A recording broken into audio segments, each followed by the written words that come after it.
you brought up something during the consideration phase that I want to bring an attention to people, that it's during that critical phase of consideration that I think a lot of people, want to really put out their product benefits and attributes.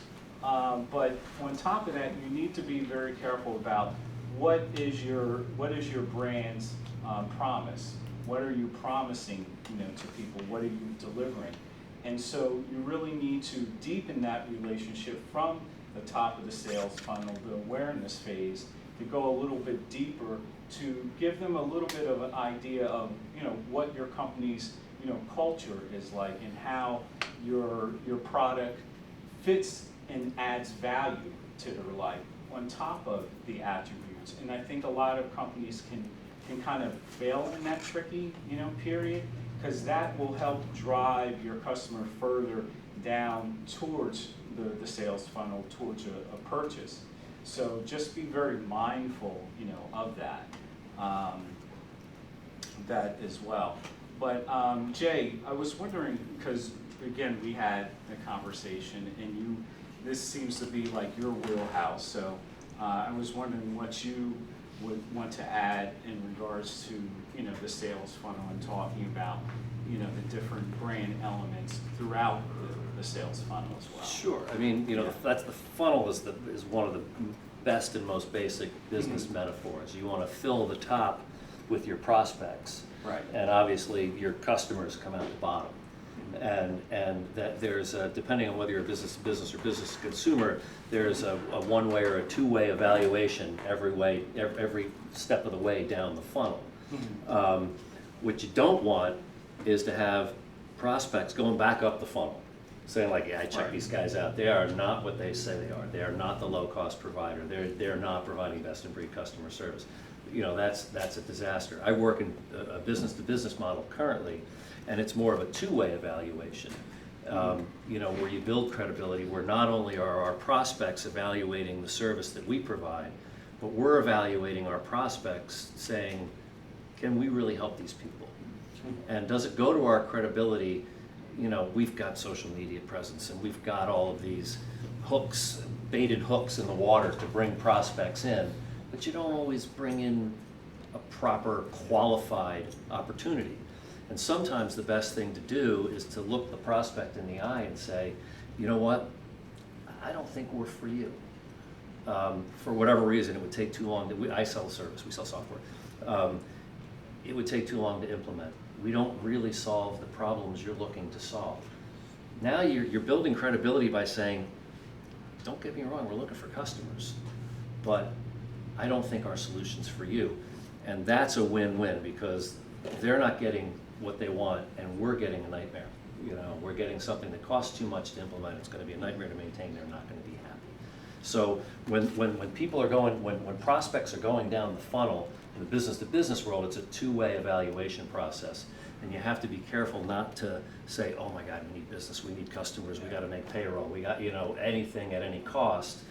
I know we've got accountants in the room. I'm sure you go through the same thing, which is like, we're very good at what we do, but I don't think we solve your problem, and that really goes to credibility. And then when the customer does come out the other end of the funnel, and you've properly qualified them as a prospect, you're now very well positioned to retain them, because you're able to deliver on your promise. You're solving their problem. You're relieving their pain points. And then when they call with a question, you actually have the answer to it. Right. So is your sales and marketing force coordinated in unison about your different brands? It is. It has to be. And it's funny, you and I had the conversation, because the way you phrased the question was, how does your brand proposition inform the sales funnel, the sales process? And I asked you, like, what's that verb mean? Inform. How does it affect? How does it impact? And you said no. You stuck with it and said, how does it inform? And you're right. You were absolutely right. Which is, how do you translate the brand that you've cooked up in all of those meetings, where you had all that other stuff to do, but you locked yourself in a room and said, this is what we stand for. This is the value we want to provide. This is who we are. How do you translate that to your sales force and say, guys, we're not looking for just any customer. We're looking for customers that we can satisfy. It's more of a business-to-business issue than business to consumer. If you're selling widgets, hey, buy my widgets. It's not like, it's different. But in the business to business world, your brand identity does have to inform your sales force and does have to inform those in your funnel that said, this is what we are, this is what we do, this is what we don't do. It was a well-formed question, and I thought a lot about it. Well, thank you. Because what I see, because I think there's a disconnect between marketing and sales, and we talked about this, Stephen. And I think it's very important for your sales force to really understand what your brand is all about, what your value proposition, is, and then also what your positioning is, and so that when they're talking to potential customers and they're deepening that relationship, not only just telling and relaying the brand attributes and the product features alongside of it, they're really in unison. They kind of go together, so it really deepens the layer of building that trust and relationship. So it really gets them to the sale much quicker. And so when they have that consistent experience, and once they come out the other side, and you're reinforcing your brand promise, and you're building a community around your product and your brand, it really gives them something to motivate them to, pass it on to a friend. So the question is, how can you get away with bad customer service? And the short answer is because it's cheap and because you can. That we've all, how many times has everyone in this room been told, your call is important to us? That's a nice way of saying something else. And I'm not being flip, but it's, good customer service is expensive. I've run call centers, I've run customer service. It's expensive. And we touched on it, the disconnect between the brand mission, which is we're going to provide excellent customer service, and the reality of the investment that's necessary to provide good customer service. There's just a disconnect there. You've got. So they get away with it because nobody can really, most people can't do it well. Well, I also think that collectively the bar has been lowered. We've been asked about who provide, who are good examples. I mean, I defy probably giving away my age. LL Bean, if you buy clothes through the mail, their branding. I don't even know what their branding mission is, but I can tell you what they've accomplished. They sell good stuff. They stand by it. They guarantee it for life, and they pick up the phone when you call. If you have a problem, they ship you a replacement. It's expensive as hell to do it. They have to staff to 110% of their forecast call volume to answer every call. And if I did that when I ran a call center, I probably would have been fired. We staffed to 85% of our forecast call volume, and we took 5,000 calls a day because we could. I think part of the answer is implied in your question, right? Maybe you're aware of it or not. When you say get away with, that is like, yes, that's the minimum standard that help you survive until someone disrupts you. And there's a difference between get away with and building a brand that really is sustainable.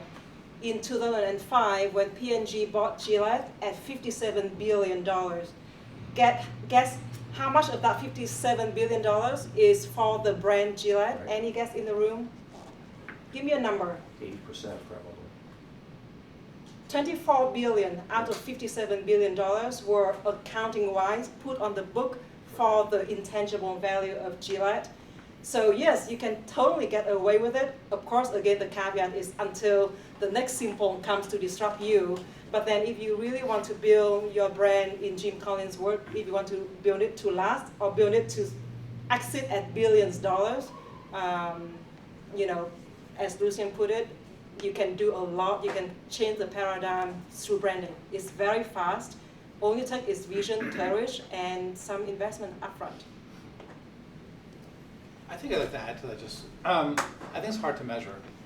I think it's almost like an absent thing. Like until it really hits you negatively, it's hard to measure the value of putting a lot of money and resources into brand. So I think the decisions are made on operational, proper profitability. I mean, that's why they only staff up to 85%. They're looking at profits. And they don't realize the long-term effect of really good brand and brand management that's going to buy them. So I think, companies like Amazon, when you buy something on Amazon, it's low cost. You say, I want to ship it back, they're like, keep it. Because it costs more to ship it back than to keep it. Take the call. Then take the call. They're very good. They're stellar in their support, and they get it. They understand their buyer. So you can get away with bad service in an environment of scarcity. But the dynamic is in the midst of shifting. There's information. It's competitive.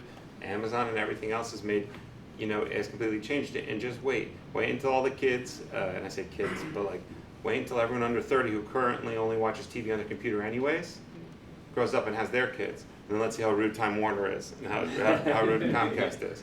It's going to change. We're just in the middle of it. It's tough to see it. Yeah. But if you think about now, some of the remarkable experiences you've had from customer service, excluding unfortunately the local store experience, which was human and the best, and unfortunately probably a thing of the past.